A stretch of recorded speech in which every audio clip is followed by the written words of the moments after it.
तो केमिस्ट्री के जो हाई वेटेज चैप्टर्स हैं, हाई वेटेज टॉपिक्स की बात करें नीट 2025 के लिए, तो मैं उसको इनऑर्गेनिक, फिर ऑर्गेनिक और फिजिकल केमिस्ट्री इस हिसाब से डिवाइड करके आपको बताता हूं कि हाई वेटेज चैप्टर्स क्या है। सबसे पहले इनऑर्गेनिक की बात करें तो पीरियोडिक टेबल, पीरियोडिसिटीज इसको बोलते हैं भाई, सबसे पहले कर लेना इस चैप्टर को। अगर नहीं करोगे ऑर्गेनिक भी हाथ से चला जाएगा, फिर उसके बाद बहुत से चैप्टर्स हैं जो हाथ से फिसल जाएंगे। तो ये पीरियोडिसिटी आपको करनी बहुत जरूरी है। ये लेक्चर हमारे यूट्यूब पे, हमारे चैनल पर भी पड़े हुए हैं, ठीक है। एसवीपी इंस्टीट्यूट सर्च करना है, पीरियोडिसिटी एसवीपी इंस्टीट्यूट करके सर्च कर लेना। सेकंड, केमिकल बॉन्डिंग, ठीक है, कम से कम 4 क्वेश्चन एक्सपेक्ट करना है यहाँ से। और उसके बाद पी ब्लॉक, ठीक है, 11th का 12th का दोनों करोगे, कम से कम 4 क्वेश्चन यहाँ से। डीएनएफ ब्लॉक कम से कम 3 क्वेश्चन यहाँ से। फिर कोऑर्डिनेशन कंपाउंड 3 क्वेश्चन यहाँ से हो गए। ये हो गया अपना इनऑर्गेनिक का हाई वेटेज चैप्टर्स का। उसके बाद भाई ऑर्गेनिक केमिस्ट्री की बात करें तो जीओसी आपको आनी चाहिए, ठीक है, 11th और देन फिर 12th। अगर 11th की नहीं आएगी तो 12th की कैसे आएगी? लेक्चर पढ़ा हुआ है भाई, यहाँ पे कोई टेंशन नहीं है। उसके बाद कम से कम 4 क्वेश्चन जीओसी से। फिर हाइड्रोकार्बन 3 क्वेश्चन, फिर एल्डिहाइड, कीटोन, है ना, और कार्बोजाइलिक एसिड से कम 3 क्वेश्चन।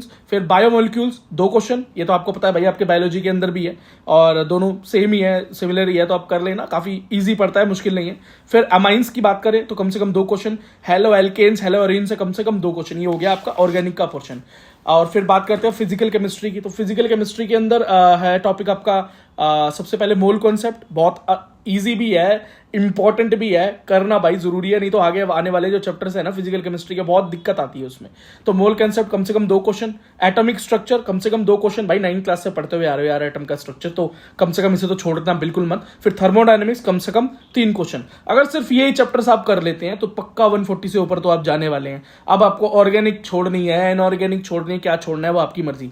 बाकी मैं कुछ दूसरे चैप्टर्स बता देता हूँ, वहां से कितने क्वेश्चन और आ सकते हैं। जैसे इलेक्ट्रोकेमिस्ट्री है, कम से कम 2 क्वेश्चन वहां से। रिडॉक्स कम से कम 1 क्वेश्चन वहां से। केमिकल काइनेटिक्स कम से कम 2 क्वेश्चन वहां से। इक्विलिब्रियम से कम 2 क्वेश्चन देखने को मिल जाते हैं। इलेक्ट्रोकेमिस्ट्री की बात करूं तो यहां से मैंने बता दिया 2 क्वेश्चन है। फिर सॉल्यूशन से भी आपको 2 क्वेश्चन देखने को मिल जाते हैं। ये थोड़े चैप्टर ऐसे हैं जो बच्चों को मुझे लगता है कि छोड़ने पे रहते हैं, कुछ बच्चों के अच्छे होते हैं, कुछ बच्चों के बेकार होते हैं चैप्टर। ये आपकी मर्जी है, मैंने बता दिया कि ये वेटेज इस चैप्टर से भी है। तो ये हो गया भाई केमिस्ट्री का ओवरऑल, ठीक है।